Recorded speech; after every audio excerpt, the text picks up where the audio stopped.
Hey everyone, welcome back to the channel. Today I want to tell you a story. A simple story.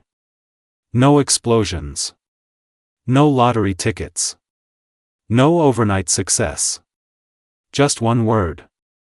2 letters. A word so small that we use it every day, and yet it has the power to completely transform your life. That word is no. For most of my life, I didn't know how to say it. Maybe you can relate.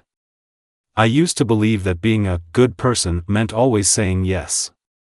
Yes to helping. Yes to extra work. Yes to favors.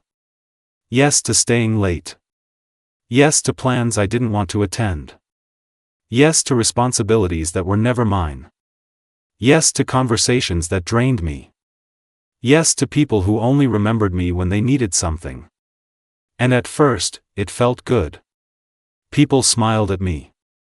They called me reliable. They said I was kind. They said I was dependable. They said, "You're the only one I can count on." And I wore those words like medals. But slowly, quietly, something started to break inside me. I was always tired. Not just physically tired. Emotionally tired. Mentally tired. I would wake up already exhausted because I knew my day didn't belong to me.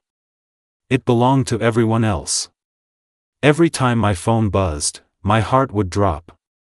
Every time someone asked, "Can you just?" I already knew the answer I would give. Yes. Even when I wanted to scream, no. One day, something happened that changed everything. It wasn't dramatic. It wasn't loud. It was just a regular Tuesday. I was sitting at my desk, staring at a growing list of tasks. Half of them weren't even mine. A coworker had asked me to quickly review their presentation. Another had asked if I could cover just one meeting. A friend had asked me to help them move this weekend. My cousin wanted me to design something for free. My neighbor needed a ride to the airport at 4 a.m. And I had said yes to all of it. As I looked at that list, I felt something I had never felt before. Resentment. Not toward them. Toward myself. Because deep down, I knew the truth. They weren't forcing me. I was volunteering. I was the one giving away my time. I was the one sacrificing my energy. I was the one ignoring my own goals, my own rest, my own peace. And in that moment, I asked myself a question that shook me. If I keep saying yes to everyone else, when do I finally say yes to myself? That question stayed with me. That night, I couldn't sleep. I kept thinking about all the dreams I had postponed. The gym membership I never used because I was too busy. The book I wanted to write but never started. The online course I paid for but never opened. The quiet evenings I craved but replaced with obligations. I realized something painful. Every yes to others was a silent no to myself. And I had been rejecting myself for years. The next morning, the test came. My manager walked up to me and said, "Hey, I know you're already handling a lot, but can you take on this new project? You're the best person for it." My old self would have smiled instantly. But this time, something was different. My heart started racing. My palms got sweaty. I could feel that familiar urge to say yes. But I paused. And in that pause, I remembered how I felt the day before. The exhaustion. The resentment. The truth. So I took a breath and said, "I appreciate that you trust me with this. But I'm currently at full capacity, and I won't be able to give this project the attention it deserves." There was silence. My heart was pounding so loud I thought everyone could hear it. I was waiting for disappointment. For anger. For punishment. Instead, my manager nodded and said, "Okay. Thanks for letting me know." That was it. No drama. No explosion. No rejection. Just acceptance. I walked back to my desk in disbelief.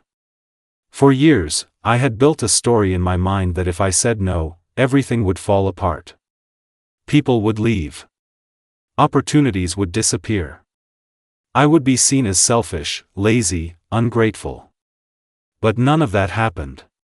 And that small moment changed something inside me. Over the next few weeks, I began practicing this new skill. It wasn't easy. The first time I told a friend I couldn't make it to a last-minute plan because I needed rest, I felt guilty the entire night. I kept checking my phone, expecting a passive-aggressive message. It never came. The second time I declined a request to do unpaid work for exposure, I felt scared. What if this was my big opportunity? But deep down, I knew something. Real opportunities don't require you to betray yourself. With each no, I felt a strange combination of fear and freedom. Fear because I was breaking an old identity. Freedom because I was finally protecting my time. And slowly, something incredible started happening. I had space. Space to think. Space to breathe. Space to work on my own goals. I started waking up earlier, not because I had to, but because I wanted to. I began going to the gym consistently. I opened that online course and completed it. I started writing again. For the first time in years, my life felt intentional. And here's what surprised me the most. The people who truly respected me even more. When I set boundaries, they didn't see me as selfish. They saw me as clear. They saw me as confident. And the people who reacted negatively? That taught me something too. Sometimes, the only people who get upset when you set boundaries are the ones who benefited from you having none. Let that sink in. Saying no is not about being rude. It's not about being cold. It's not about rejecting people. It's about protecting your priorities. Your time is limited. Your energy is limited. Your focus is limited. When you say yes to everything, you dilute yourself. You become average at many things instead of excellent at what truly matters. Think about it. If you had only $24 to spend today, would you give it all away randomly? Or would you invest it carefully? You have 24 hours every day. And most of us spend them without thinking. We say yes because we want approval. We say yes because we fear conflict. We say yes because we don't want to disappoint others. But what about the disappointment you feel inside when your own dreams stay untouched? There was a turning point for me. A close friend once asked me, "Why are you always so busy, but never moving forward?" That question hit me hard. I was busy, yes. But I wasn't progressing. I was running on a treadmill of other people's expectations. That's when I understood something powerful. Saying no creates clarity. When you remove what doesn't matter, what does matter becomes obvious. Imagine your life as a garden. If you let every plant grow wild, the weeds will take over. The flowers won't have space. The sunlight won't reach the roots. Saying no is like pulling out weeds. It feels uncomfortable at first. You're removing something. You're disrupting growth. But you're doing it to protect what truly deserves to grow. And here's the deeper truth. Every time you say no to something that doesn't align with your values, you strengthen your identity. You tell yourself, "My time matters." You tell yourself, "My goals matter." You tell yourself, "My peace matters." And the more you repeat that message, the more confident you become. Confidence isn't built by shouting affirmations in the mirror. It's built by honoring your own boundaries. There was a moment when I realized how far I had come. A big opportunity came my way. It looked impressive. It sounded impressive. Everyone around me was excited about it. But when I looked closely, I realized it would consume all my time and pull me away from what I had been building. Old me would have accepted immediately because it looked successful. New me asked a simple question. Does this align with where I want to go? The answer was no. And so, I said no. People were shocked. Are you crazy? They asked. This is huge. Maybe it was. But it wasn't right for me. And that's the key. Not every good opportunity is your opportunity. Not every open door is meant for you. Sometimes, the most powerful move you can make is to walk away. Here's something I learned the hard way. When you say yes out of fear, you create chains. When you say no out of clarity, you create freedom. The power of saying no is not just about time management. It's about self-respect. It's about understanding that you cannot pour from an empty cup. It's about realizing that burnout is not a badge of honor. We live in a world that celebrates hustle. That glorifies being busy. That praises people who are always available. But availability is not the same as value. If you are always available, you become predictable. You become taken for granted.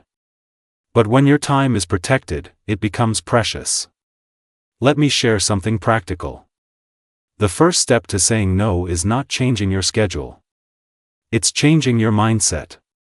You must stop believing that you are responsible for everyone's happiness. You must stop believing that conflict equals rejection. You must stop believing that boundaries are selfish. They are not. They are necessary. At first, your voice may shake. At first, you may over-explain. At first, you may feel guilty. That's normal. You are unlearning years of conditioning. But with practice, your no becomes calm, firm, respectful. You don't need a long excuse. Sometimes, I won't be able to commit to that, is enough. Sometimes, that doesn't fit into my current priorities, is enough. Sometimes, simply, no, thank you, is enough. The world will not end. In fact, your world will begin. There's a quiet strength in someone who knows their limits. There's a quiet power in someone who doesn't need to prove themselves by overextending. And here's the beautiful part. When you start saying no to what drains you, you create room to say a powerful yes to what excites you. Yes to your health. Yes to your dreams. Yes to your growth. Yes to your peace. Imagine waking up without resentment. Imagine looking at your calendar and seeing intention instead of obligation. Imagine finishing your day with energy instead of exhaustion. That life begins with 2 letters. No. I'm not telling you to become distant. I'm not telling you to reject everyone. I'm telling you to be selective. Be intentional. Be courageous enough to disappoint others temporarily so you don't disappoint yourself permanently. Years from now, you won't regret the parties you skipped. You won't regret the extra tasks you declined. But you will regret the dreams you abandoned because you were too busy pleasing everyone else. So here's my challenge to you. This week, say no once. Just once. To something that doesn't align with your priorities. Feel the discomfort. Feel the fear. And then feel the freedom. Because on the other side of that small word is a bigger life. A life where your time is yours. A life where your energy is protected. A life where your goals are not an afterthought. The power of saying no is the power of choosing yourself. And choosing yourself is not selfish. It's necessary. If this story resonated with you, take a moment right now and reflect. Where in your life are you saying yes when you mean no? Who are you trying to please at the cost of your own peace? What dream have you postponed because you were too busy being available? Your life is not meant to be a constant reaction to other people's demands. It is meant to be a deliberate creation. And every creation begins with choices. Sometimes, the bravest choice is not chasing more. It's refusing what doesn't serve you. Remember this. Every time you say no with clarity, you are teaching the world how to treat you. And more importantly, you are teaching yourself what you're worth. So protect your time. Guard your energy. Honor your priorities. And never underestimate the life-changing power of a simple, respectful, confident no. Thank you for being here. And I'll see you in the next one.